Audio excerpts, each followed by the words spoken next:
জন্য চলে এসেছি আপনাদের সামনে। এই মুহূর্তে একদম আত্মঘাতী সিদ্ধান্ত নিয়েছে আমেরিকা ইসরায়েল। তারা সেনাবাহিনী পাঠানোর জন্য প্রস্তুতি নিয়েছে এবং জাপান থেকে সরাসরি ইউএসএস ত্রিপলির যে যুদ্ধ জাহাজ সেটা পাঠিয়ে দিয়েছে ইরানের উদ্দেশ্যে এবং সম্মুখ যুদ্ধের প্রস্তুতি নিয়ে ছুটে চলেছে এই ইউএসএস ত্রিপলি। সুপ্রিয় দর্শক, এতদিন পর্যন্ত যারা ভাবছিলেন হয়তোবা যুদ্ধ শেষ হয়ে যাবে, আজকে যুদ্ধের প্রায় অর্ধ মাস হয়ে গেলেও যুদ্ধের উত্তাপ এক বিন্দু পরিমাণে কমেনি, সেই উত্তাপ কয়েক গুণ বেড়েছে। সুপ্রিয় দর্শক, এই বিষয়েই আজকে আপনাদের সামনে তুলে ধরব সবচাইতে গুরুত্বপূর্ণ খবর। আপনাদের বলে রাখি, আপনারা জানেন আমি নিয়মিত জিওপলিটিক্যাল ভিডিও সবার আগে আপনাদের সামনে তুলে ধরি। আমার খবর যদি ভালো লাগে তাহলে অবশ্যই জি ওয়ার্ল্ড চ্যানেলটি সাবস্ক্রাইব করে পাশে থাকুন। লাইক, কমেন্ট, শেয়ার করে আরও বন্ধুদের মধ্যে ছড়িয়ে দিতে ভুলবেন না। চলুন আলোচনায়। সুপ্রিয় দর্শক, এই মুহূর্তে সবচাইতে গুরুত্বপূর্ণ এবং হাড় হিম করা খবর নিয়ে চলে এসেছি আপনাদের সামনে। সম্মুখ যুদ্ধ ইতিহাসের সবচাইতে ভয়াবহ যুদ্ধ, সবচাইতে রক্তক্ষয়ী যুদ্ধ। ইসলাম ধর্মে অনুযায়ী সম্মুখ যুদ্ধ যতগুলো হয়েছে সেটা বদরের প্রান্ত অথবা সর্বশেষ, যদি আমরা বলি যে সর্বশেষ যে যুদ্ধটা হয়েছে সেই কারবালার প্রান্তে, সেটাও যদি বলি আপনাদের, সেখানেও বলতে হয় সবচাইতে রক্তক্ষয়ী যুদ্ধ। আর সেই রক্তক্ষয়ী যুদ্ধ যখন মানুষের মধ্যে ছড়িয়ে পড়ে তখন শুধু ভয় আর হাড় হিম করা গল্প ছাড়া কিছুই থাকে না।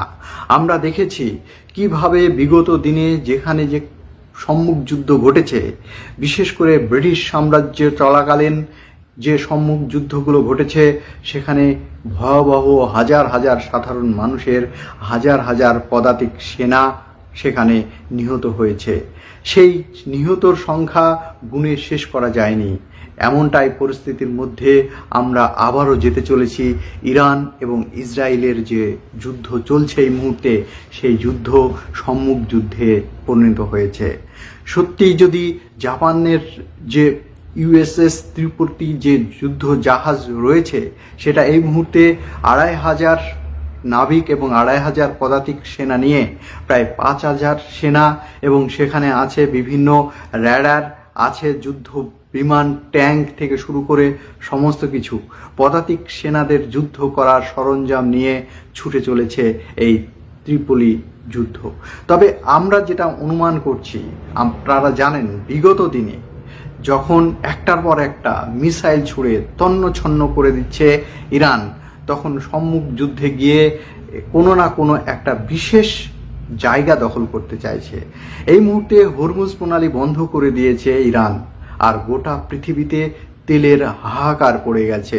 আর এই হাহাকার বেশি দিন যদি টিকে থাকে তাহলে মহামারী আকারে, সুনামি আকারে ছড়িয়ে পড়তে সময় নেবে না বেশি দিন। ইতিমধ্যেই পৃথিবীব্যাপী গ্যাস এবং তেলের দাম হু হু করে বেড়ে চলেছে, আর এতেই লাগাম টানতে এবং আমেরিকার সাম্রাজ্যকে টিকিয়ে রাখার শেষ অস্ত্র হিসাবে নামিয়ে দিচ্ছে সেই ইউএসএস ত্রিপলিকে। যেভাবে প্রায় 5000 পদাতিক সেনা, যে সেনার বৈশিষ্ট্য হচ্ছে আপনারা জানেন, যারা উভয় জায়গাতে, উভচর যেটাকে বলা হয়, যারা ড্যাঙায় এবং জলে দুই জায়গাতেই বসবাস করতে পারে, যেমন সাপ, কুমির, ঠিক ওই রকম প্রজাতির একটা সেনা এই সেনাবাহিনী, যারা আকাশপথে যুদ্ধ করতে পারবে, যারা স্থলপথে যুদ্ধ করতে পারবে। আইআরজিসির সেনাবাহিনী কি পারবে এর মোকাবেলা করতে? ইরান কি এবার সম্মুখ যুদ্ধে সম্পূর্ণভাবে পরাজিত হবে? এটাই এখন দেখার বিষয়। প্রত্যেকটা সময়, সব সময় আপনাদেরকে প্রত্যেকটা মুহূর্তের আপডেট তুলে ধরবো আমরা। মেরিল ফোর্সের সবচাইতে ভয়ানক আমেরিকার এই ফোর্স, এই বাহিনীতে আছে যেমন 2500 নাবিক, আছে 2500 সেনাবাহিনী, অর্থাৎ যারা স্থলভাগে যুদ্ধ করতে পারবে, ডাঙাতে ট্রাঙ্ক চালানো থেকে শুরু করে বিমান চালানো থেকে শুরু করে সমস্ত কিছু চালাতে পারবে, অন্যদিকে জলভাগে গিয়েও তারা যুদ্ধ চালিয়ে যেতে পারবে। তবে বিশেষজ্ঞ মহল মনে করছে যখন হরমুজ প্রণালী বন্ধ করে দিয়ে গোটা পৃথিবীকে, বিশেষ করে মধ্যপ্রাচ্যকে হাতের মুঠোয় প্রায় নিয়েই ফেলেছে ইরান, সেখানে ইরানকে শেষবারের মতো চেষ্টা করার জন্যই এগিয়ে আসছে এই ত্রিপলি যুদ্ধ জাহাজকে কেন্দ্র করে যে সমস্ত 2.5+ সেনাবাহিনী আছে। তবে আপনারা জানেন, সদ্য আজকে ভোরবেলাতেই একটা ব্যাপক হারে আমেরিকা এবং ইসরায়েল যৌথভাবে তেল ভান্ডারকে কেন্দ্র করে যুদ্ধ চালিয়েছে, মিসাইল চালিয়েছে আমেরিকা এবং ইসরায়েল, এবং সেখানে বেশ কিছু তেল ভান্ডার একেবারে ধ্বংস হয়ে গেছে।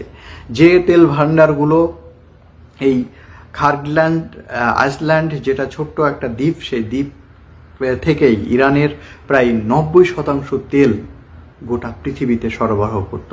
স্বাভাবিকভাবেই এই তেল যেহেতু তৈল ঘাঁটিটা ধ্বংস করে দিয়েছে এবং এই তৈল ঘাঁটিটাকেই আপাতত লক্ষ্যবস্তু করে এগিয়ে আসছে ওই মেরিল ফোর্সের যে আমেরিকার সেনাবাহিনী। অতএব আমরা বুঝতেই পারছি এই সেনাবাহিনী যেমন আত্মঘাতী করার জন্য ইরানের মাটি ছুঁতে চাইছে, অন্যদিকে ইরানের যে সর্বোচ্চ গার্ড বাহিনী যারা আছে IRGC, তারা কতটা এর সম্মুখ প্রতিদ্বন্দ্বিতা করে নিজের ভূমিকে, নিজের দেশকে রক্ষা করতে পারবে, সেটাই এখন সবচাইতে দেখার বিষয়। সুপ্রিয় দর্শক, আপনাদের কি মনে হয় সম্মুখ যুদ্ধ হলে শুধুমাত্র ইরান কি এখান থেকে বেঁচে ফিরবে, নাকি দখল করে নেবে ইরানকে আমেরিকা এবং ইসরায়েল? তবে ইতিহাস বলছে ইরান কিন্তু সব দিক থেকেই অত্যন্ত পারদর্শী। শুধুমাত্র নৌবাহিনীতেই যা তারা পারদর্শী এটা নয়, সদ্য তারা মিসাইলের যে বৃষ্টি ছড়িয়ে দিয়েছে তাতে গোটা পৃথিবী কিন্তু হতবাক, তারা অবাক চোখে দেখছে। অতএব তারা যে দেশের অভ্যন্তরে ব্যাপক শক্তিশালী, তার যারা এই মুহূর্তে আমেরিকা এবং ইসরায়েল যদি মনে করে থাকে তাদের দেশের অভ্যন্তরে ট্রাঙ্ক বা এই ধরনের স্থলযুদ্ধ চালানোর জন্য সেই পরিমাণের তাদের মজুদ নেই, হয়তোবা ভুল স্বর্গে বাস করছে আমেরিকা এবং চীন। সম্মুখ যুদ্ধ যেটা হতে চলেছে আগামী দিনে, তাহলে আমরা আর পৃথিবী